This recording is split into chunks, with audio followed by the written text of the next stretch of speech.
Та бүхэнд мэдүүлгийн бүрдүүлэлтийн цахим системд хувийн ашиг сонирхлын мэдүүлэг болон хөрөнгө орлогын мэдүүлгийг баталгаажуулах талаар мэдээлэл өгье.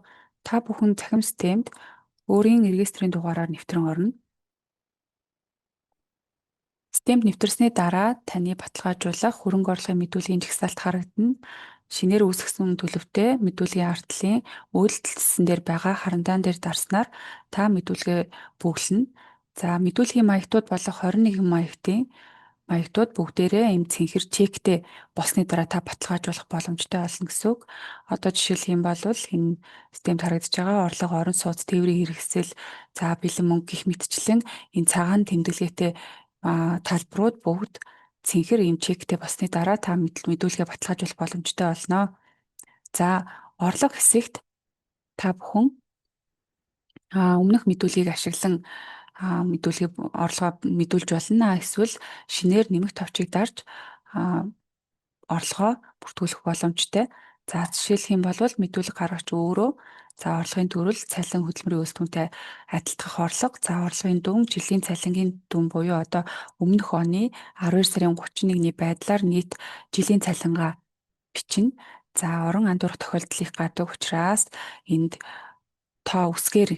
тоог үсгээр ингэж харуулж байгаа. Тэгэхээр та бүхэн оронгоо нэгтлээрээ их усрээс хайлт хийгээд ингэ сонгох боломжтой. Тайлбар дээрээ байгууллагын 2024 оны жилийн нийт цалин гэдэг юм уу ингээд тайлбараа бичээд хадгалах товчгийг дарна.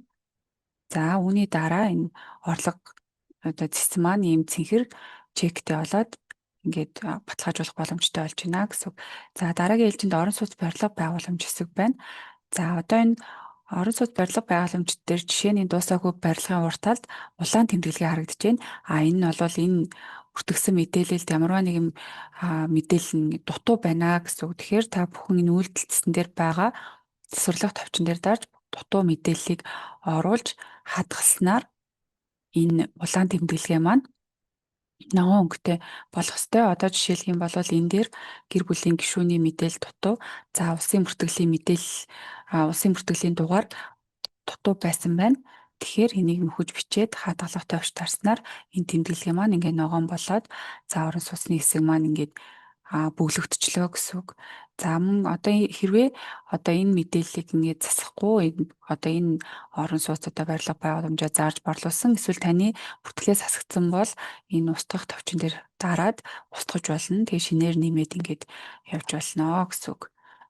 За дараагийн ээлжинд тээврийн хэрэгсэл гээд байна. За тээврийн хэрэгсэл дээр мөн адил энэ орон сууцтай адилхан энэ доторх мэдээлэл нь дутуу байна гэсэн үг. Тэгэхээр засварлах товчоор орж засаж болно. Эсвэл энэ тээврийн хэрэгслийг зарж борлуулсан бол ингээд устгах нь. За устгаад одоо таны бүртгэлд ямар нэгэн тээврийн хэрэгсэл байхгүй бол энэ хэсэгт оруулах мэдээлэл байхгүй гэдгийг дараад баталгаажуулах нь байна. За ингээд энэ систем маань өөрөө танд мэдээллийг устгах, засварлах, эсвэл энд бүртгэх мэдээлэл байхгүй бол чеклэх гэдэг энэ эсвэл өмнөх мэдүүлгээс хөрөнгөө татаж оруулах гэх мэтчлэн олон төрлийн энэ сонголтуудыг танд өгж байгаа. За ингээ хамгийн сүүлд эрх патент, хуулийн этгээдэд оруулсан хөрөнгө оруулалт гэдэг энэ хоёр талбарыг бүгсний дараа ингээд таны мэдүүлэг бүглэх бүх талбарууд бүрэн бүглөгдөөд ингээ 21-ээс 21 болоод ингээд бүрэн болчлоо гэсэн. Үүний дараа та дэлгэцний баруун дээд болонд байрлаж байгаа баталгаажуулах товчийг дарна. Баталгаажуулах товчийг дарснаар мэдүүлгийн маягтыг үнэн зөв бүрэн гүйцэд бүглэсэн хэсгээ нягтлсны дараа мэдүүлгийн дээр байрлах харуулгыг дарлаа. Үүний дараа баталгаажуулах товчийг дарснаар та ингээ мэдүүлгээ бүглөөд баталгааны маягтаа татаж аваад өөрийн байгууллагын эрх бүхий албан тушаалтанд гарын үсгээ зураад ингээ хүлээлгэж өгөх болно. Ингэснээр таны мэдүүлэг гаргах үүрэг ингээд болж байна, дуусж байна гэсэн үг.